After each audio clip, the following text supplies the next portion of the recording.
Assalamualaikum warahmatullahi wabarakatuh. Bismillah, alhamdulillah, wassalatu wassalamu ala rasulillah wa ala alihi wa sahbihi wa mawala. Siyadatul habaib asyurafa wa sa'adatul ulama al-fudala wa fadilatul umara al-kurama wa jami'il hadirin al-ahibba al-a'izza rahimakumullah. Usikum jami'a wa nafsi bittaqwallah wa bi ta'ati Rasulillah sallallahu alaihi wasallam. Asallahu subhanahu wa ta'ala an yaj'alana jami'an minal muttaqin. Amin ya rabbal alamin. Kepada para habaib, para alim ulama, segenap jajaran pengurus Dewan Pimpinan Pusat Front Pembela Islam, dan juga kepada para umarah, pejabat kita sipil TNI maupun Polri-nya, wabil khusus sahabat kita yang terhormat Bapak Kapolda Metro Jaya Irjen Mugiarto beserta jajarannya yang hadir di tempat ini. Ada Pak Dwi selaku Kapolres Jakarta Pusat, ada Pak Mertisam selaku Intel Polda Metro. Kita ucapkan ahlan wa sahlan ya marhaban bikum. Mudah-mudahan kehadiran beliau-beliau ini bersama kita di tempat ini akan lebih memperkokoh ukhuwah Islamiyah di antara kita. Amin ya rabbal alamin. Hibahil kiram, di sini juga hadir bersama kita tamu-tamu kita yang mulia lainnya. Ada Bapak Ihsanuddin Nursi, salah satu yaitu bakal calon daripada Gubernur DKI Jakarta.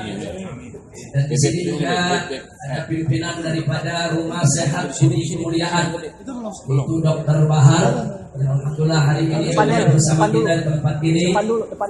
Dan juga ada yang lainnya, tidak saya sebutkan satu persatu nama-nama mereka, tapi tidak mengurangi rasa hormat dan cinta kita kepada mereka. Mudah-mudahan kumpulnya kita di tempat ini akan menjadi penyebab turunnya rahmat dan barakat. Amin ya rabbal alamin. Baik, saya minta yang di tengah ini pembagian makannya di stop dulu. Di stop dulu, tidak usah ini, dijalankan aja dari pinggir supaya tidak mengganggu yang di belakang sedang mendengarkan ceramah. Tolong panitia yang tertib pelajaran dari tahun yang kemarin. Nah, dijalankan aja, dijalankan dari samping sini, jalankan. Jadi kan kelihatan, tahu-tahu semua udah kebagian. Gak usah ada yang berdiri, gak usah ada yang ngambil sendiri. Tolong yang tertib ya kawan, karena waktu saya hanya 15 menit. Nah baik ya kawan, langsung saja. Barusan dalam sambutannya Bapak Kapolda kita mengingatkan kita semua tentang pentingnya kita untuk menjaga, memelihara dan merawat daripada 4 pilar negara. Saya hanya ingin memaparkan yang dimaksud dengan 4 pilar negara yang barusan disampaikan oleh Bapak Kapolda kita tidak lain dan tidak bukan. Yang pertama adalah Pancasila, yang kedua adalah Undang-Undang Dasar 1945, yang ketiga adalah NKRI, yang keempat adalah Bhinneka Tunggal Ika. Nah, yang ingin saya ingatkan, ini ada hal yang menarik. Kalau Indonesia ini ibarat satu bangunan, saudara, tiangnya sudah ada 4 tadi, berdiri tegak. Tapi jangan lupa, tiang-tiang tadi tidak akan berdiri tegak tanpa fondasi, tanpa dasar. Nah, sekarang pertanyaannya, kalau 4 pilar negara sudah sama kita kenal, sudah merupakan kewajiban kita untuk menjaganya, lalu apa gerangan yang menjadi fondasinya, dasarnya? Nah, silakan kita buka di Muqaddimah Undang-Undang Dasar 1945, yaitu pada pasal keempat dinyatakan bahwa negara Republik Indonesia berdasarkan ketuhanan yang Maha Esa. Dan itu diulangi kembali pada batang tubuh Undang-Undang Dasar 1945 pasal 29 ayat 1. Di situ disebutkan bahwa negara Indonesia berdasarkan ketuhanan yang Maha Esa. Artinya dasar negara Republik Indonesia ini tidak lain dan tidak bukan adalah ketuhanan yang Maha Esa. Itu ditegaskan dalam Muqaddimah Undang-Undang Dasar 1945 dan ditegaskan dalam batang tubuh Undang-Undang Dasar 1945 pasal 29 ayat 1. Nah, sekarang yang jadi pertanyaan, siapa yang dimaksud dengan ketuhanan yang Maha Esa? Kembali kita lihat dalam Muqaddimah Undang-Undang Dasar 1945 pasal ketiga. Di situ disebutkan siapa sih Tuhan yang Maha Esa-nya bangsa Indonesia? Siapa sih ketuhanan yang Maha Esa dijadikan dasar untuk kita bernegara? Disebutkan dalam Muqaddimah Undang-Undang Dasar 1945, yaitu daripada paragraf yang ketiga, atas berkat rahmat Allah yang Maha Kuasa. Ditulis dalam Muqaddimah, ditulis dalam Undang-Undang Dasar bahwa Tuhan yang Maha Esa yang kita maksud adalah Allah yang Maha Kuasa. Ini kita bicara sangat konstitusional. Ini kita bicara legal formal, bukan klaim mengklaim ya ikhwan.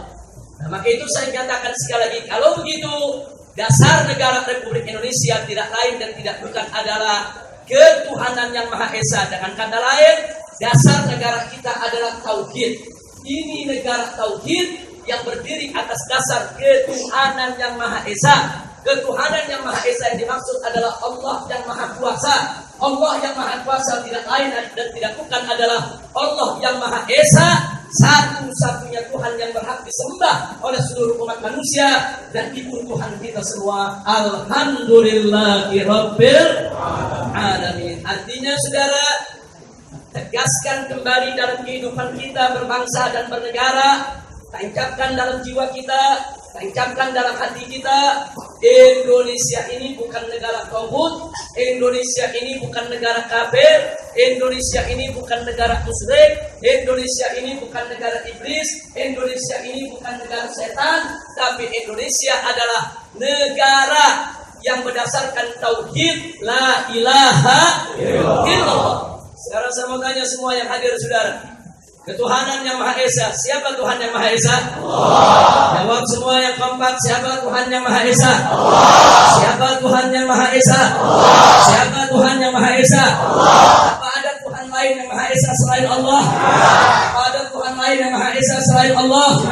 La ilaha illallah.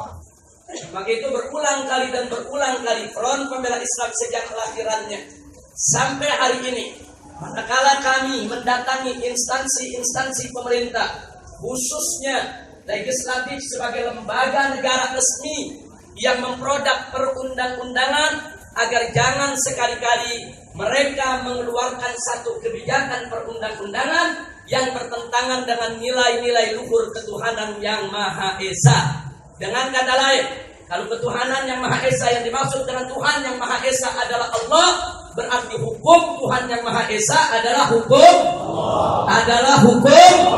Maka itu saudara, seluruh produk peraturan dan perundang-undangan di Republik ini, baik yang dikeluarkan oleh eksekutif seperti presiden dan para menterinya, maupun yang dikeluarkan oleh legislatif saudara seperti DPR dan jajarannya dari pusat sampai ke daerah, termasuk segala kebijakan yang dikeluarkan oleh yudikatif sekalipun, tidak boleh bertentangan dengan hukum Tuhan yang Maha Esa, tidak boleh bertentangan dengan hukum Allah Subhanahu wa taala.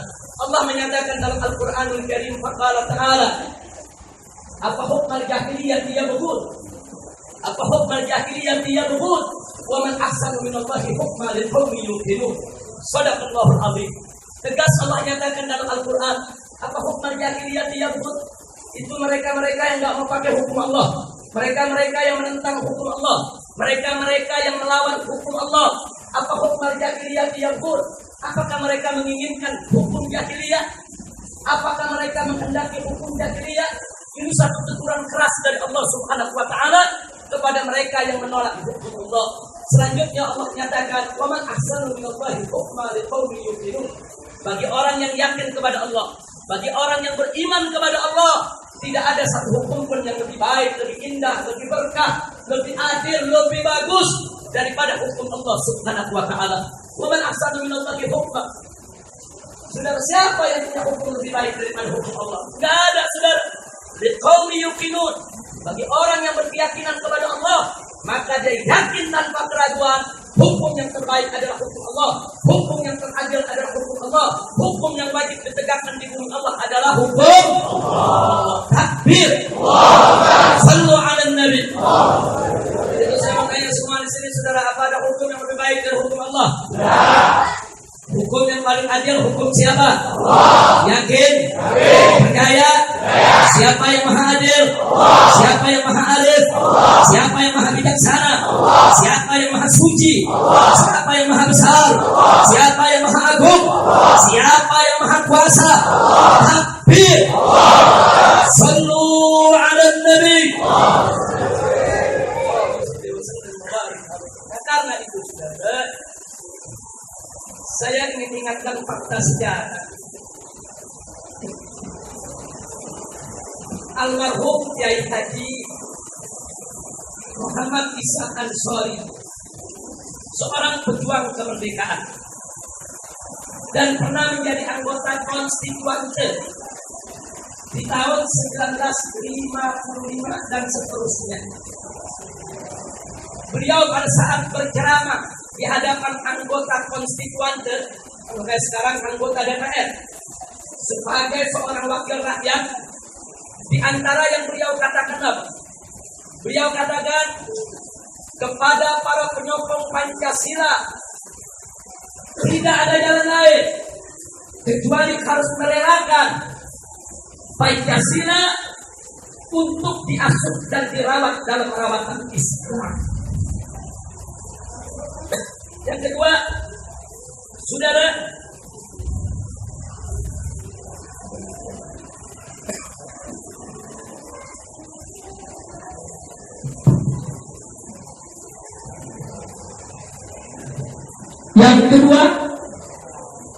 beliau katakan, saudara, bahwa sila-sila dalam Pancasila harus hidup dan bergaul dengan 1001 sila yang ada dalam lembaran ajaran Islam, agar sila-sila tadi tidak terkucilkan.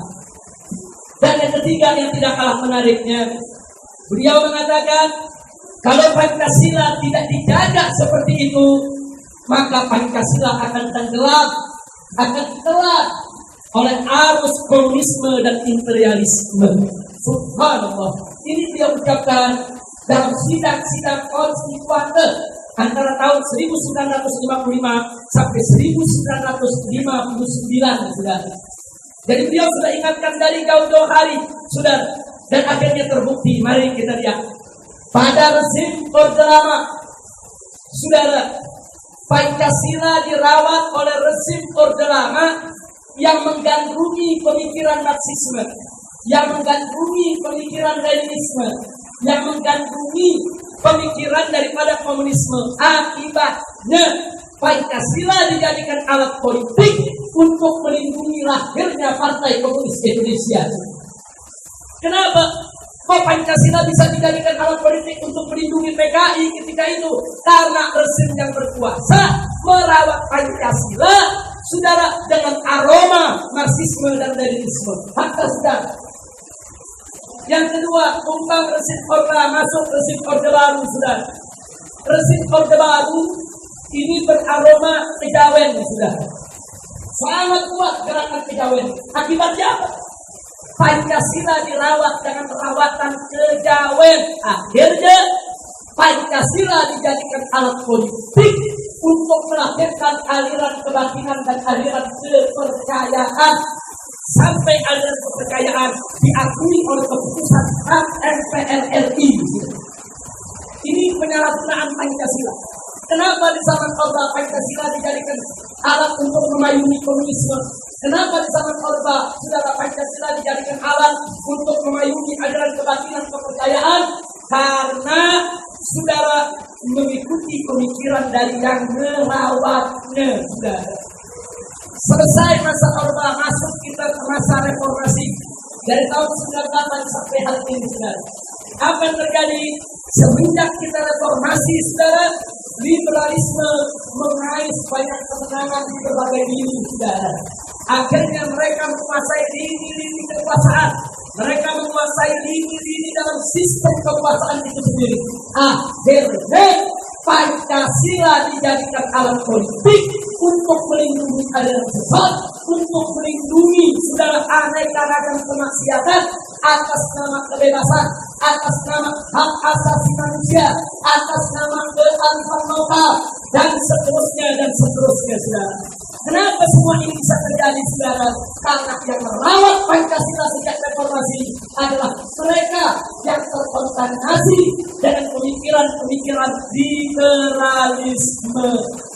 Maka itu betul yang dikatakan almarhum Kiai Haji Muhammad Isa Ansori, pejuang kemerdekaan Republik Indonesia, anggota konstituante. Betul, kalau Pancasila ini saudara mau selamat, dipelihara dan dijaga oleh umat Islam, jangan izinkan siapapun menafsirkan Pancasila kecuali dengan tafsiran yang sesuai dengan ajaran Islam.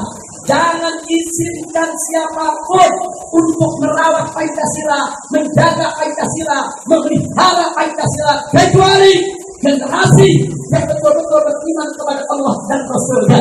Jadi jangan asuh rawat Pancasila dengan rawatan di luar Islam, dan jangan pernah maknai Pancasila dengan makna-makna yang bertentangan dengan ajaran Islam. Kira-kira jelas tidak? Paham tidak? Begitu saya bertanya, siap jaga Pancasila dengan Islam? Siap jaga Pancasila dengan Islam? Saudara, Pancasila akan terhormat dan bermartabat manakala dimaknai sesuai dengan aturan syariat, dan Pancasila akan rendah dan terhina manakala dimaknai yang bertentangan dengan ajaran Islam. Sekali lagi kita ingatkan, Pancasila terhina atau terhormatnya saudara bagaimana siapa yang merawatnya saudara. Kalau yang merawat Pancasila adalah umat Islam, pemimpin Islam, gerakan Islam, mereka yang cinta Islam, sehingga tidak menyelewengkan Pancasila. Insya Allah saudara, Pancasila tidak akan pernah bisa lagi dijadikan sebagai alat politik untuk melegitimasi atau melegalisasi segala bentuk kemungkaran dan kemaksiatan. Sekali lagi saya bertanya, kira-kira jelas tidak? Paham tidak? Sebagai penutup saudara, ingat, Islam adalah akidah, Pancasila adalah ideologi. Apa bedanya saudara? Islam adalah akidah, bersumber dari wahyu, sehingga sudah menjadi harga mati yang tidak boleh diubah, tidak boleh diganti sama sekali saudara. Sedangkan Pancasila adalah ideologi, hasil pemikiran manusia, hasil pemikiran anak pendiri bangsa Indonesia, sehingga tidak boleh bertentangan dengan akidah saudara. Oleh karenanya, ideologi manapun yang bertentangan dengan ajaran Islam wajib kita tolak. Tapi ingat, ideologi manapun yang sejalan dengan ajaran Islam boleh diterima oleh umat Islam saudara. Karenanya selama Pancasila dimaknai dengan makna yang sejalan dengan ajaran Islam, kita boleh menerima Pancasila sebagai ideologi negara. Tapi kalau Pancasila dimaknai dengan makna yang bertentangan dengan ajaran Islam, wajib untuk kita tolak saudara. Karena itu umat Islam sebagai mayoritas negeri ini tidak boleh kalah. Ayo rame-rame kita jaga Pancasila, pelihara Pancasila, jangan sampai Pancasila dicatut saudara, diperalat hanya untuk melindungi segala macam bentuk kebusukan saudara. Maka itu saya tanya, siapa di sini siap bela agama? Siap bela Allah? Siap bela Nabi? Siap bela Al-Quran? Siap bela negara? Siap bela NKRI? Siap jaga Pancasila dengan Islam? Takbir! Takbir! Sallallahu alaihi Nabi. Itulah yang saya sampaikan pada kesempatan hari yang berbahagia ini. Mudah-mudahan kalau kita terus berpegang kepada hal pendidikan rumah Pak Mujarto, Pak Duri, juga Pak Islam, supaya beliau langsung dengar bahwa FPI ini bukan organisasi yang anti Pancasila. FPI tidak pernah anti Pancasila, tapi FPI anti kalau Pancasila diselewengkan, anti kalau Pancasila disalah tafsirkan, anti kalau Pancasila hanya dijadikan alat politik untuk menghantam Islam, apalagi merugikan daripada ajaran Islam yang Itu saja yang ingin saya sampaikan, mudah-mudahan manfaat untuk kita semua. Tingkatkan iman kita, tingkatkan iman kita, dan muliakan akhlak kita. Insya Allah. Nah, pengumuman yang terakhir, insya Allah majelis rutin bulanan di tempat ini akan